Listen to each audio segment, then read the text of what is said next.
안녕하세요. 형광펜 성경과 함께하는 성경 공부, 오늘은 욥기 32장입니다. 드디어 엘리후가 등장을 하는데요. 이 엘리후는 굉장히 신비로운 사람이에요. 왜냐하면 욥의 세 친구들이 욥을 위로하러 왔을 때 엘리바스랑 빌닷이랑 소발이었잖아요. 근데 엘리후까지 합하면은 4명이거든요. 그럼 4명이 왔었다고 해야 되는데 지금까지 계속 3명이 왔었다라고 기록이 돼 있었어요. 그럼 얘는 갑자기 어디서 나타난 건가 싶은데 뭐 천사같이 나타난 건지. 근데 여기 정확하게 람 족속 부스 사람 바라겔의 아들 엘리후라고 나오는 걸 보면은 분명히 사람이에요. 족보가 있으니까. 얘는 갑자기 어떻게 나타난 건가? 왜 얘까지 왔었는데 3명이라고만 나와 있었는가? 여러 가지 의문점들이 있습니다. 그리고 재밌는 것은 엘리후는 하나님한테 혼나지 않았던 사람이에요. 왜냐면은 성령 충만한 가운데서 얘기를 했습니다. 사람 속에 심령이 있고 전능자의 기운이 사람에게 총명을 주시나니 대인이라도 지혜로운 것이 아니고 노인이라도 공의를 깨닫는 것이 아니다. 그러므로 내가 말하노니 내 말을 들어라. 나도 내 의견을 보이리라 하면서 말을 시작하거든요. 엘리후가 하는 말이 다 맞았던 거예요. 그래서 하나님께서는 엘리후의 말에 대해서 너가 이것을 잘못했다, 그렇지 않다라는 얘기를 전혀 안 하십니다. 자, 엘리후의 얘기를 보겠습니다. 어쨌든 신비로운 사람이고요. 또 욥기를 썼을 가능성이 굉장히 많은 사람이에요.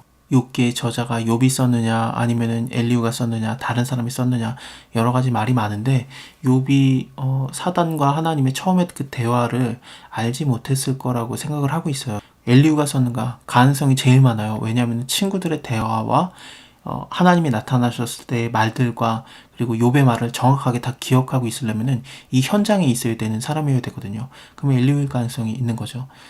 또 다른 사람이 저자일까? 뭐 그럴 수도 있겠습니다만 저는 엘리후가 제일 설득력 있다고 보고 있습니다. 욥이 스스로 의롭게 여김으로 그 세 사람이 대답하기를 그쳤습니다. 람 족속 부스 사람 바라겔의 아들 엘리후가 노를 바라니 그가 욥에게 노를 바람은 욥이 하나님보다 자기가 더 의롭다라고 말했기 때문이었습니다. 자, 욥이 하나님보다 자기를 더 의롭다라고 말했던 것은 내가 그렇게 잘못했던 거 없는데 근데 하나님께서 나에게 너무 많은 환난을 줬다. 이거는 하나님이 그러면 안 된다라는 식으로 말을 했었던 거거든요. 하나님이 좀 나타나십시오. 나 좀 만나서 얘기 좀 합시다라고 굉장히 도발적으로까지 얘기를 했었어요. 23장에서요. 그런 것을 따지면은 욥이 자기가 굉장히 자신만만한 거예요. 내가 언제 그랬었냐? 내가 언제 뭐 나쁜 짓을 했었냐? 내가 언제 내가 그랬었냐 하면서 저번 장에서도 굉장히 반복적으로 강조를 했었잖아요. 자기는 의롭다라는 것을 계속 말했던 거거든요. 그거에 대해서 친구들이 대답은 못하는데 욥을 정죄는 하고 있는 겁니다. 이 대답을 못하여도 욥을 정죄함이라는 두 가지로 볼 수 있는데요. 첫 번째는 뭐냐면은 지금까지 욥에게 계속해서 대만 사람 엘리바스라든지 수아 사람 빌닷이라든지 남아 사람 소발이 계속해서 욥의 말에 대해서 정죄를 했었어요. 그거를 얘기하고 있는 건지 아니면 31장까지 다 얘기한 거에 대해서 대답 못하고 지금 32장에서 또 욥을 정죄하고 있는 건지 어쨌든 욥을 정죄하는 것을 좋지 못하라고 보고 있는 겁니다. 이렇든 저렇든 엘리후가 그들의 나이가 자기보다 많았으므로 욥에게 말하기를 참고 있다가 세 사람의 입에 대답이 없음을 보고 화가 났어요. 부스 사람 바라겔의 아들 엘리후가 말을 하기 시작합니다. 나는 나이가 어리고 당신들은 나이가 많아서 참고 나의 의견을 감히 진술하지 못했었습니다. 하지만 이제는 내가 말해야 될 것 같다. 날이 많은 자가 말을 낼 것이고 해가 오랜 자가 지혜를 가르칠 것이라고 했으나 나이가 오래된 자가 말을 할 것이라고 했으나 사람 속에는 심령이 있고 전능자의 기운이 사람에게 총명을 주시나니 대인이라도 지혜로운 것이 아니고 노인이라도 공의를 깨닫는 것이 아니다. 그러니까 하나님께서 알게 하면은 그것이 바로 지혜다 라고 얘기를 하고 있는 거예요. 이것을 사람 속에 있는 심령을 성령으로 보는 경우가 많거든요. 어쨌든 그러므로 내가 말하노니 내 말을 들어라. 나도 내 의견을 보이리라. 내가 당신들의 말을 기다렸고 당신들의 할 말에 합당하도록 하여 보는 동안에 그 변론에 내 귀를 기울였는데 자세히 들어봤더니 당신들 가운데 욥을 꺾어서 그 말을 대답을 하는 자가 없도다. 당신들이 혹시라도 말하기를 우리가 지혜를 깨달았었구나. 그를 이길 자는 하나님이시오 사람이 아니다 라고 하지 말아라. 그가 내게 말을 내지 아니하였으니 나도 당신들의 말처럼 그에게 대답하지 아니하리라.